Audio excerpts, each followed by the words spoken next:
மாண்புமிகு ஸ்டாலின் அவர்கள் முதல்வர் இருக்கோட வாரத்துக்கு 2 நாள் வந்து கைத்தறி உடையை அரசு ஊழியர்கள் அணிவார் சொன்னார். ஒருத்தரும் அணிஞ்சதா வரலாறே கிடையாது. ஒன்றும் நாங்களும் நிறைய ஃபைட் இந்த பட்டிமன்றத்துக்கு இந்த இன்விடேஷனை கூட வாங்கிறதுக்கு கூட அவங்க எங்களை வேல்யூ பண்ணாத இருந்தாங்க. அது கடந்த காலம். ஆனால் இப்போ அதுக்கெல்லாம் வேல்யூ நிறைய இருக்குது. அதனால் அரசு ஊழியர்கள் எல்லாருமே வாரத்தில் 1 நாள் 2 நாள் கைத்தறி போட்டால் இருக்கும். அப்போ இந்த ஸ்கூல் யூனிஃபார்ம்லாம் இருக்க, காலேஜ் யூனிஃபார்ம், இதுக்கெல்லாம் கைத்தறி தான் நல்லா இருக்கு, உடம்புக்கு நல்லது. கைத்தறி வந்து 100% பருத்தி எந்த வித நோயும் உங்களுக்கு வராது. நீங்கள் அதெல்லாம் அணிஞ்சாதான் தெரியும். நீங்கள் 100% காட்டன் வந்து இதை கோஆப்டெக்ஸில் செக் பண்ணி வாங்குங்க. செக் பண்ணாது வாங்காதீங்க. ஏன்னா நிறைய பேருக்கு தெரியாது. செக் பண்ணி வாங்கினாக்கா உண்மையிலே சொல்கிறேன், ஈரோடு சேலத்தில் இருக்கிற அந்த ஜமுக்கால போர்வெலாம் இருக்குல்ல, அதெல்லாம் வாங்குங்க. அது 100% காட்டன். நீங்கள் இரவில் போற்றி தூங்குங்க. அந்த 4 காலத்துக்கு நல்லது. மழைக்காலம், கோடைக்காலம், எல்லா காலத்துக்கும் நல்லதாக இருக்கும். அது வந்து ஏன் இந்த நடைமுறை சமுதாயம் ஏன் அதை மறந்துட்டாங்களா, ஏன் ரிஜெக்ட் பண்ணுறாங்க? ஒருவேளை நாம் படிச்சுட்டோம் பணக்காரன்ற ஒரு திமிரு இருக்கா என்னன்னு தெரியல. ஸோ அதனால் வந்து நீங்கள் வந்து ஒரு போர்வை ஒரு சட்டை போட்டிங்கனாக்கா ஒரு போர்வை வந்து 600 வச்சுங்களேன். அதில் அவங்களுக்கு ஒரு லாபம் இந்த எந்த இதில் ஒரு 200 100 கிடைக்குதுன்னா அது பூரா நெசவாளர் போகுது இந்த தறியாடைங்க சார்பாக. அதனால் நீங்கள் ஒரு 600 ஒரு டவலோ ஒரு போர்வை வாங்கினா அவங்க நெசவாளர்கள் ஒரு கூலி ஒன்று போவோம். ஸோ இதெல்லாம் வந்து பெரிய நல்ல செயல், நல்ல தியாகமான செயல். இதெல்லாம் நீங்கள் வந்து நிறைய ஊடகத்தை வந்து அட்லீஸ்ட் ஏதாவது மாசுக்கு ஒரு தடவை கைத்தறி பற்றி ஏதாவது ஒன்று எழுதி போடலாம். இந்தியன் எக்ஸ்பிரஸில் இன்றைக்கி கூட ஒரு ஆர்டிக்கல் வந்திருக்கு. ஒருத்தர் வந்து நெசவு சம்மந்தப்பட்ட எழுதி இந்தியன் அவார்டு வாங்கியிருக்காங்க. இன்னைக்கு பேப்பரில் இந்தியன் எக்ஸ்பிரஸில் வந்திருக்கேன். 3 பக்க இது கொடுத்துருக்காங்க. அவருக்கு நெசவுக்கே சம்மந்தம் இல்லை. அவர் நெசவு பற்றி தெரிஞ்சது. அப்புறம் நெசவை பற்றி ஆய்வு பண்ணி அதுக்காக மெனக்கிட்டு தமிழ்நாட்டில் கிட்டத்தட்ட 10 மாநிலத்துக்கு சென்று அதனுடைய அட்வான்டேஜ்னா இவங்களை பற்றி நிறைய திறனாய்வு பண்ணி ஒரு படம் எடுத்து அது வந்து அவார்டு இருக்குது போன வாரம். அது இன்றைக்கி இந்தியன் எக்ஸ்பிரஸில் வந்து இந்தியன் எக்ஸ்பிரஸுக்கு ஒரு நன்றி கலந்த வணக்கத்தை தெரிவித்துக் கொள்கிறேன். ஆமாம்.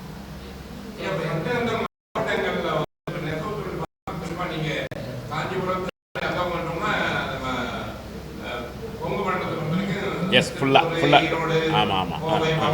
ஆமாம்.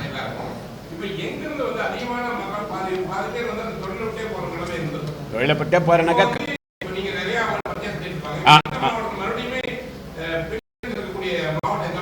இல்லை பின்னடைகிறதுக்கு ஒரே ஒரு என்னன்னாக்கா, இப்போ இன்றைக்கி ஐடி செக்டர்லாம் போகிறேன்னாக்கா அங்கே சம்பளம் அதிகம்.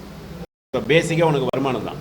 அதை வச்சு தான் நம்ம பண்ணுறது. நம்ம பசங்க என்ன ஐடி படிக்க, ஏஐ படிக்கிறாங்களா, என்ன சிஸ்டம் ரொபாட்டிக் படிக்கிறாங்க. இந்த தொழில் என்ன நிறைய வந்து டெக்னாலஜி டெவலப் பண்ணியிருக்காங்க. ஒன்று பரமக்குடின்னு ஒரு ஊர், ஏறத்தாழ 1000 கைத்தறி இருக்கு. அது யாருக்கும் தெரியாது. அங்கே இருக்கிற பட்டு சேலை மினிமம் 2500 50 வரைக்கும் இருக்கு. இல்லை உங்கள் பக்கத்தில் ஆரணி இருக்குல்ல, ஆரணி யாராவது போனீங்கன்னா பாருங்கள், அது பெரிய ஹேண்ட்லூம் ஹப்பு. கிட்டத்தட்ட 6000 தறி இருக்கு. ஒன்று இருக்கிற பெரிய ஜவுளி ஜமாந்தியார்லாம் இருக்கல, போத்தி சரவணா சார், இவங்களே 100 தறி அங்கே வச்சு நடத்துகிறாங்க. ஸோ அது ஒரு நல்ல தொழில். அது சார் சொல்கிறப்பல இது நிறைய பேருக்கு எதுவும் எங்கேயே தெரியுது. மதுராந்தகத்தில் இருக்குது, கடலூரில் இருக்குது, பாண்டிச்சேரியில் இருக்குது, அரியலூரில் இருக்குது, பெரம்பலூர் இருக்குது. ஒன்றும் இல்லை, கன்னியாகுமரியில் வந்து அங்கே இந்த குற்றால டவல்னு சொல்லுவாங்களா, அங்கே தான் டோட்டல் மேனுஃபேக்சரிங். ராஜபாளையம் ஏகப்பட்ட தொழில் இருக்குது. ஸோ தறி இல்லாத மாவட்டம் கிடையாது என்னை பொறுத்த வரைக்கும். ஆமாம் இன்னைக்கு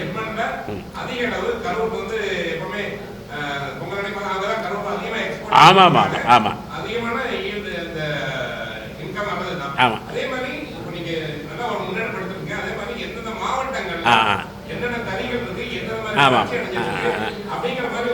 அது நீங்கள் சொல்ல. இப்போ என்ன தெரியுமா, ஒரு சார் சொல்கிறது ரொம்ப சந்தோஷம். கவர்மெண்ட்லேருந்து ஒரு இன்புட்டு வாங்கிறது ரொம்ப கஷ்டம். It is very difficult. ஓப்பனாக யாரும் இருக்க மாட்டாங்க. அதாவது இப்போ நாம் ஒன்று அப்ளை பண்ண, அது கிட்டத்தட்ட 4 வருஷத்துக்கு முதல்ல இந்த கோஆப்டெக்ஸ் இந்த ஹெட் ஆஃபீஸில் குரலகம் போய் டிஸ்ட்ரிக்ட் வாரியாக எவ்வளோ ஹேண்ட்லூம் எவ்வளோ சங்கங்கன்னு கேட்டால் 6 நாள் அலைஞ்சான். என் கூட அலைஞ்சவர் வந்து ஒரு பெரிய எக்ஸிக்யூட்டிவ் ஆஃபீஸர். புரியுதுங்களா? வாங்க முடியல. ஸோ உங்களுக்கு வந்து இது வெளிப்படைத்தன்மையை விட மறைப்புத்தன்மை வந்து அரசுகளுக்கு அதிகம். ஆனால் இவங்க வந்து ஓப்பனாக எல்லாத்தையும் பண்ணுறன்றாங்க. இந்த கவர்மெண்ட்டை நம்ம சப்போர்ட் பண்ணி அதனால தான் இவங்க உரிமையாக நம்ம கேட்குறோம். நாங்கள் ஒரு தொழில், ஒரு இண்டஸ்ட்ரி, இப்போ ஒரு சிட்கோவுக்கு போனாக்கா உடனே டக்குன்னு 3ஆம் நாள்லாம் லோனு அந்த காலத்துலேருந்து இப்போ அதிகமாக இருக்குது. ஸோ இந்த காலங்களில் தான் அவங்க வேலை செய்வாங்க. அதுதான் ஒரு இது.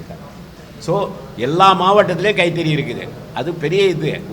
என்னை பொறுத்த வரைக்கும் 1 கோடி, அதாவது 8ல் 1 பங்கு நெசவு சார்ந்தவங்க இருக்காங்க. அதுதான் முதல்ல நான் ஒரு அறிக்கையிலே கொடுத்தேன். அவர் முதல்வருடைய பிறந்தநாள 8ல் 1 பங்கு இருக்கிறதால இவங்க 1 கோடி பேர் ஓட்டு போட்டாவே நீங்கள் முதலமைச்சர் ஆகிடுங்கன்னு நாங்கள் அறிக்கைலாம் கொடுத்தோம். நாங்கள் இது கான்ஃபிடென்ஸு. இதில் வந்து பொய்யே மறுப்பு கிடையாது. நம்மளுக்கு எல்லாம் ஒன்று தான். யார் இன்றைக்கி நாளைக்கு வரவங்க நாளைக்கு ஒருத்தவங்க.